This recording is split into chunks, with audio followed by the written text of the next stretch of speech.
Welcome to Prabhava's kitchen. Friends, இன்றைக்கி பச்சரிசி மாவு வச்சு ரிங் முறுக்கு செய்ய போகிறோம். இதுக்கு ஃபஸ்ட்டு ஒரு கடாயை ஸ்டவ்வில் வச்சு 1 கப் அளவு தண்ணி ஊற்றிட்டு ஸ்டவ்வை பற்ற வச்சுக்கலாம்.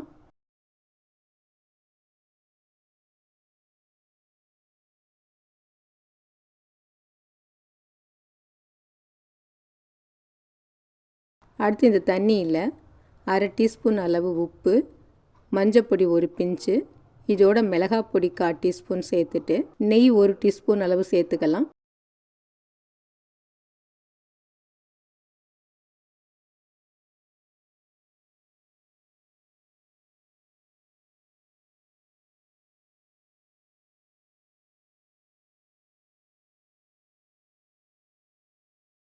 சீரகம் 1/4 டீஸ்பூனு, வெள்ளை எள்ளு 1/2 டீஸ்பூன் அளவு சேர்த்துட்டு பெருங்காயப்பொடி 1/4 டீஸ்பூன் அளவில் சேர்த்துக்கலாம்.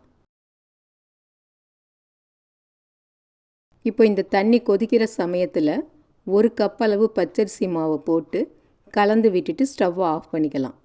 1 கப்பு பச்சரிசி மாவுக்கு 1 கப் அளவு தண்ணி வச்சா சரியாக இருக்கும். கொதிக்கிற தண்ணியில் பச்சரிசி மாவை போட்டு கலந்து விட்டதுமே கெட்டி ஆகிடும். உடனே நம்ம ஸ்டவ்வை ஆஃப் பண்ணிவிட்டு கிளறி விட்டுக்கலாம்.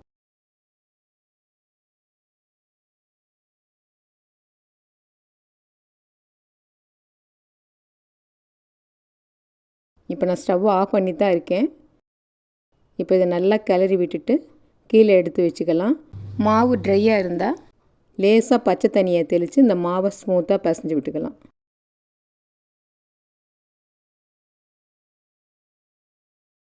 இப்போ சூடு கொஞ்சம் கம்மியாகிடுச்சு. இந்த சமயத்தில் லேசாக பச்சை தண்ணி தெளித்து மாவை நல்லா ஸ்மூத்தாக பிசைஞ்சு விட்டுக்கலாம்.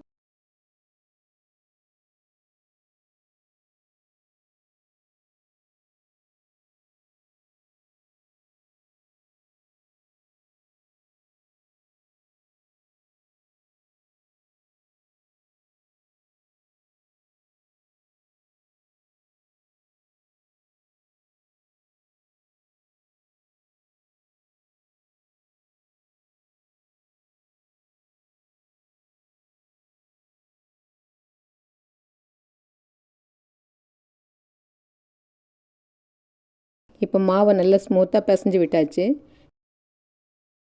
இப்போ முறுக்கு குழாயில் ஒரு கண்ணு உள்ள தட்டு இந்த மாதிரி போட்டுக்கலாம். இந்த ஓட்டை வந்து மொழுக்கையாக இருக்கணும், ஸ்டார் டைப்பில் இருக்கக்கூடாது.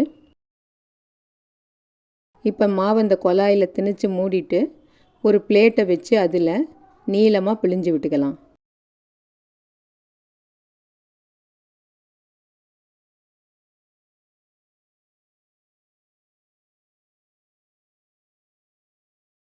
நம்ம கையில் சின்ன சின்ன உருண்டைகளாக எடுத்து அதை நீளமாக உருட்டி வளையமாக செய்கிறதுக்கு ரொம்ப டைம் எடுத்துக்கும். ஆனால் இந்த மாதிரி நீளமாக புழிஞ்சு விட்டுட்டு அதை சின்ன சின்ன பீஸாக கட் பண்ணிவிட்டு வளையம் செய்கிற மாதிரி இருந்தால் ரொம்ப ஈஸியாக செஞ்சிடலாம்.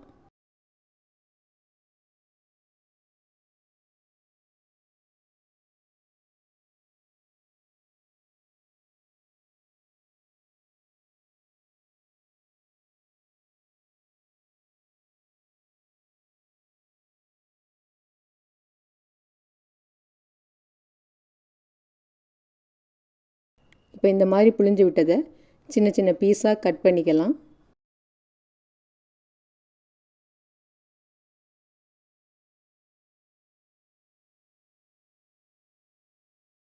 கட் பண்ணினதை ரெண்டையும் இப்படி ஒன்றா இணைச்சி போட்டுடலாம்.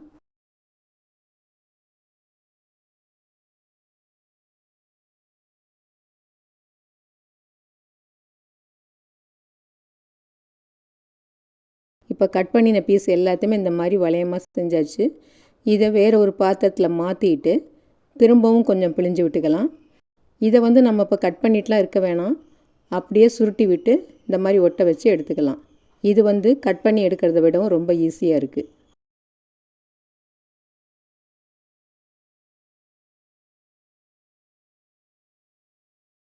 இப்போ திரும்பவும் கொஞ்சம் பிழிஞ்சு விட்டுட்டு இதே மாதிரி செஞ்சுக்கலாம்.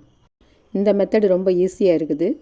கட் பண்ணி வைக்கிறத விடவும் இந்த மாதிரி பிழிஞ்சு விட்டுட்டு மடக்கி விட்டு ஒட்ட வச்சு எடுத்துடலாம். இது வெந்த மாவாக இருக்கிறதுனால வெடிப்பெல்லாம் வராது. இடையில் ஈஸியாக இந்த மாதிரி வளைச்சி விட்டு ஒட்ட வைக்க முடியும்.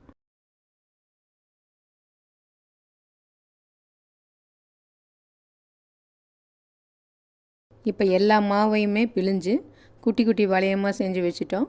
இப்போ இருப்பு சட்டியில் எண்ணெய் ஊற்றி காஞ்சிட்ருக்கு. இந்த எண்ணெய் கொள்கிற அளவுக்கு இதை போட்டு நல்லா பொரிச்சு எடுத்துக்கலாம்.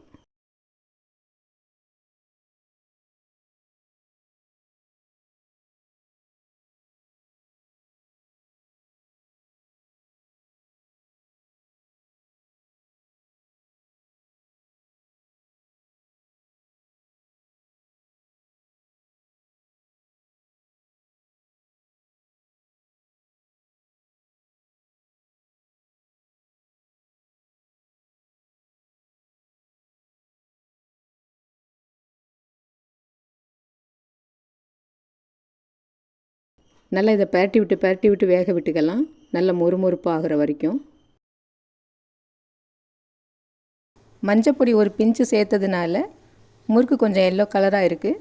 நமக்கு அது தேவையில்லைன்னா வெறும் மிளகாய் பொடி மட்டும் சேர்த்து செய்யலாம்.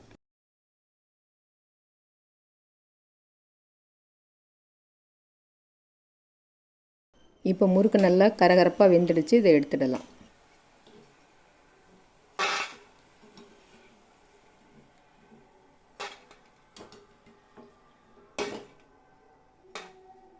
இதே மாதிரி மீதம் இருக்கிறதையும் போட்டு நல்லா கரகரப்பாக பொரிச்சு எடுத்துக்கலாம்.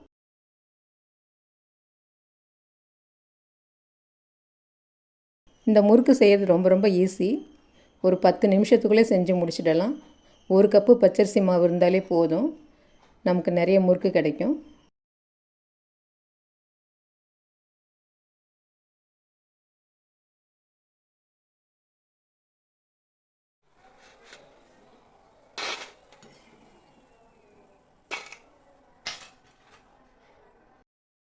இப்போ பாருங்கள், 1 கப்பு பச்சரிசி மாவுக்கு ஒரு பவுல் நிறையா வந்துடுச்சு. இது எவ்வளோ கரகரப்பாக இருக்குன்னு உடச்சி காமிக்கிறேன் பாருங்கள்.